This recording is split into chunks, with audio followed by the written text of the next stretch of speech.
Welcome back to Behind the Diary. This week we're going to do something a little bit different. For the first time ever... It's me, guys, it's me! I'm going to take you into my digital world.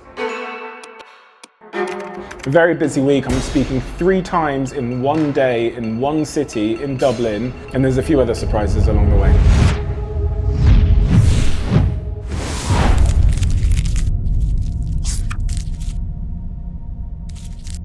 Early morning, 5 a.m. here in London, heading off to Dublin for a crazy, crazy day, and you are coming with me.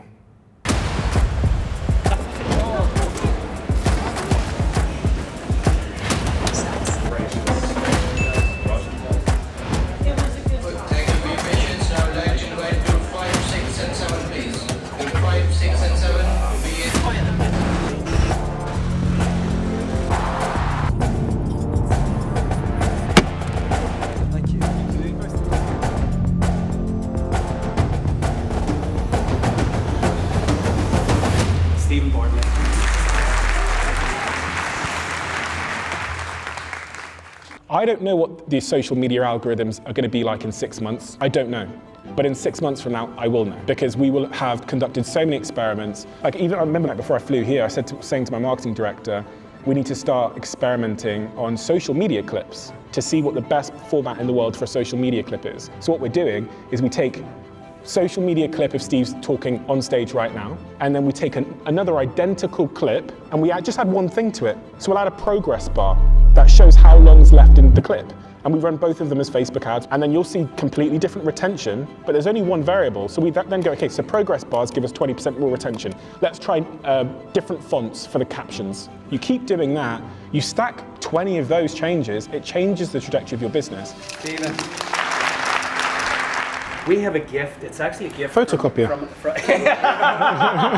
It's a gift from a local artist. Oh my God, it actually looks like me. Wow. Look at the beard. That's insane. That's insane. This looks like me like this morning. Like I've got the bags under the eyes. I'm wearing that outfit. It's incredible. I'll send him a message on Instagram. Thank you so much. So that's so lovely. Observant painter. You guys, you're very welcome to take that with you. No, I'll take it now. Yeah? I'll let them know. No, honestly. Thank you.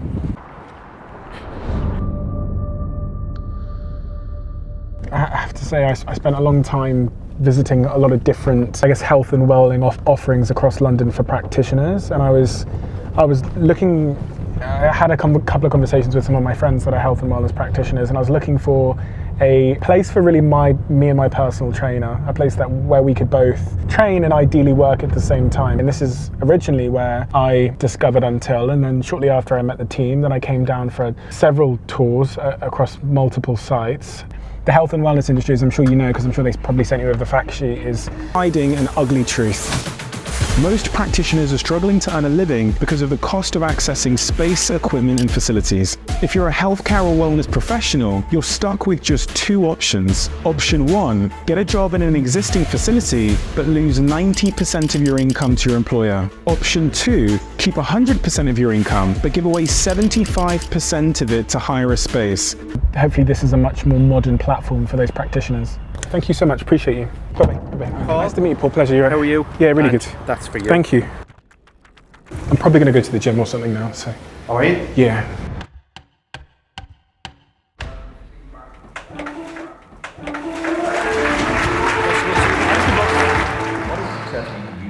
Success for me is being in a situation where I have a sense of forward motion, progress principle. I feel like I'm moving forward. Progress is nothing without moving towards a goal that is subjectively meaningful. I feel sufficiently challenged. You'll lose motivation when you're overwhelmed, and you'll lose motivation when you're underwhelmed. That's what the motivation psychologist Daniel Pink taught me. So everyone needs to be swimming at a certain depth that makes them a little bit terrified, but not too terrified. Call this your growth zone. Need that. Control and autonomy. People who don't have control and autonomy over their work get physiological and psychological issues. And last one is working with a supportive group of people I love. If I have those 5 things, I feel like I'm a success. Thank you very much. Cheers. Talk.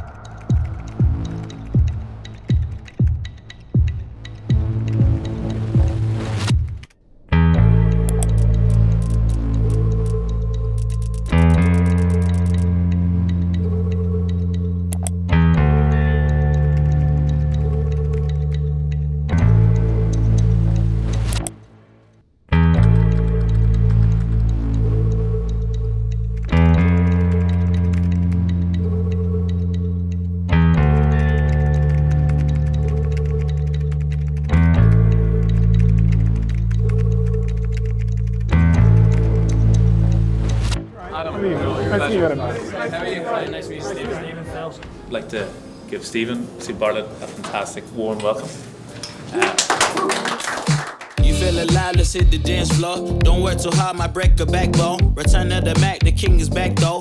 Corvette and cash, I never lack those. She saw the stone, you know how that go. Fatality, my diamonds that cold. Versace trunks, I hit my backstroke. Knock on the door, she at the back door. What is it that drives you? For some people it's chips on shoulder, for some people it's fear of failure. What drives you on a daily basis? It's so hard to know, because when you ask them, they'll give you the like socially acceptable questions because there's a camera pointing at them. But when you dig into the psychology of what it is to be a human and what, you find out that it's often insecurity, it's often shame, it's often some kind of trauma or something that someone said on the playground, or a comment their dad or whatever made is driving them. So it's very difficult to know. If I was to hazard a guess, I think there's a few things. One of them is certainly like shame and insecurity. That's like quite pervasive in my life, because came to the UK from Africa as a kid. We were the poor black family that had lived in the like dilapidated house in a middle class area. And I think you understand the value of things by the context in which you see them. So I understood my value by that context, which is we were weird and poor and our house had smashed windows. So, and then also inside the house, parents screaming about money all the time. Money was the thing that brought about the most shame. So as a young person, the thing that invalidates you when you're young becomes the thing you seek validation from when you're older. So you end up trying to fill the gap. And so it's difficult to know what drives you. The socially acceptable answer to that question is, I don't know, I feel really haunted by my potential. It's kind of an interesting thing, like what gets me out of bed and makes me strive harder and push harder every day and care so much about these things is I think the potential is huge and I want to see where the limit is. That's not a particularly meaningful challenge, but I think actually it's all about that. I think the journey towards a goal is the goal. Appreciate it. Oh, thank you so much for coming. I've been creeping around a little bit, annoying Rob. But really? 4 hours, I just wanted to say You're nice to meet you. Thank you, man. Honestly, just how candidly you speak about everything about like mental health or the way, like how open you are about everything. Like it's just been, I've learned so much. I've read all your books. Thank you, man. That means so much for me. Literally every podcast.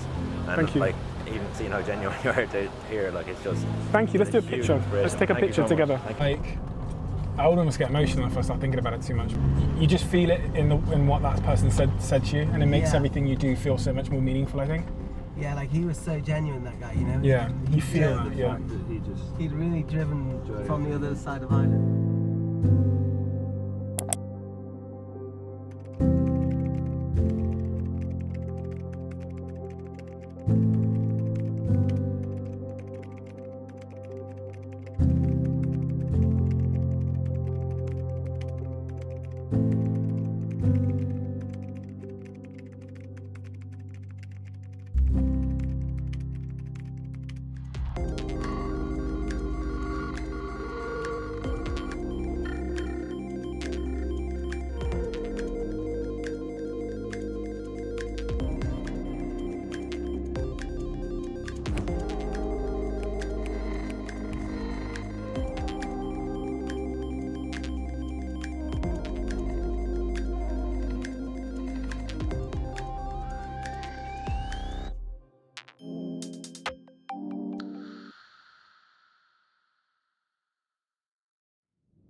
It's time to get some food now. Follow me.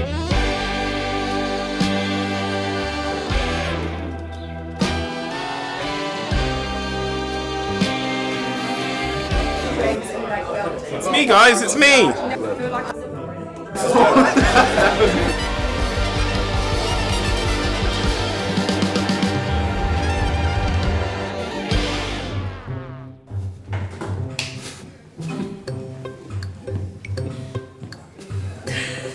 We've seen this in the post yesterday. Oh my God. Johnson wears. So it's like red light therapy. I asked him about his hair, and I was like, how do you have such amazing hair? And like, your hairline's not receding and stuff. He was like, well, I have a 1 hour morning routine. I'm at that age now where I've got to make a decision. You know, do I let it just go back or do I just fight? And he said he went fight. The company heard me say it on the podcast, sent me this, cost $5,000. You put it on, it does relaxation, it does focus. It looks good as well, I think you should wear it outside. No, I don't, that's what the team told me, so yeah. Right, let's get cracking. Alright, yeah. Okay, we're about to hit 4 million subscribers on our YouTube channel, so I've set the team a challenge. We are at the big London Bake, and every single member of the Diary of a CEO team, there's about 30 of us in total, has been set the challenge to bake a 4 million subscriber celebration cake, and here is how they're getting on. Chandelier, limousines, really think I'm seeing things. Read the line I'm in between. Yellow light, I gotta speed up. Get home to a cold shower. Need that pronto. Look like a rave at the condo.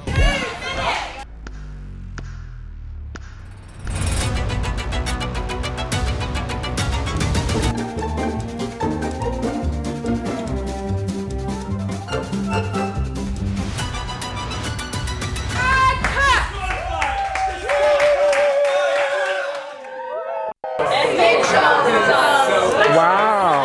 It's called DOAC Takeoff because whilst we've just hit 4 million, we're only just getting started. First place, are you ready for this more yet? First place!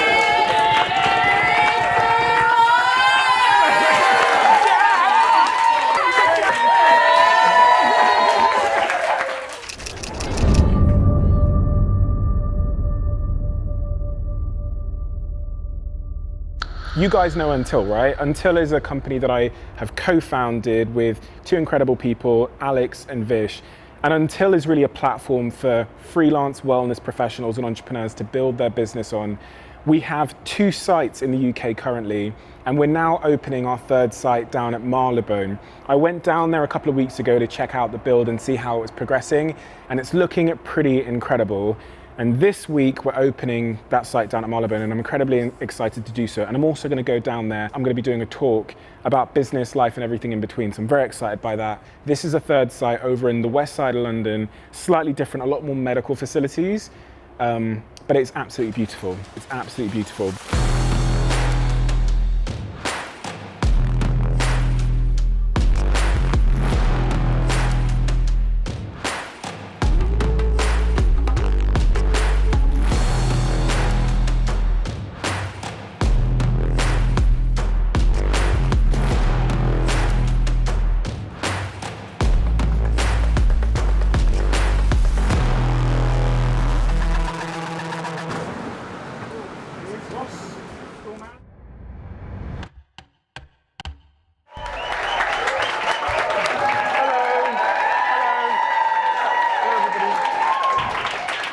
So one of the big sort of bands we have across our content team is no cliche.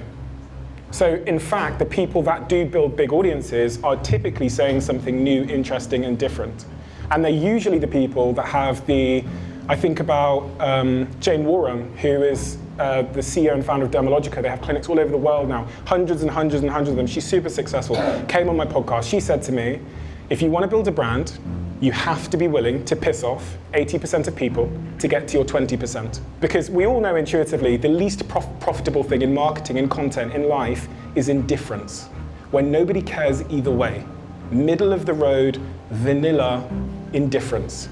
You can't take indifference to the bank. It's an inevitability that when you build up super fans, you build up super haters. What's the most regrettable decision in your life? Staying quiet and doing nothing with your life and dying? The biggest risk is never speaking up. The biggest risk is never taking a risk. Okay, quick one. Every single episode we've done a competition for the last couple of episodes. And in last week's episode, I said I'm going to write a number down, just so happens to be my favorite number. And one person that comments with that number in the comment section below is going to win the same thing. I'll fly you from anywhere in the world to come and spend time with me behind the diary. You can watch the podcast, you can hang out with me and Will, watch us how we do this, watch me run my businesses, whatever you want. The number is between 0 and 100. This is the number, here's the number. And the winner is... Okay, so this week let's do a competition again. Because we're talking about Until Marylebone this week, Here's what I want to do. For one person who can guess my favorite color in the comment section below, I'll bring you from wherever you are in the world to come and hang out with me, and we'll go down to Until, we'll spend the day down at Marylebone Until, we'll train together if that's what you want to do. And it doesn't matter if someone said the color before you. I'll take everyone that got the correct color, put them in a raffle, and we'll pull a name out. So have a guess in the comments below.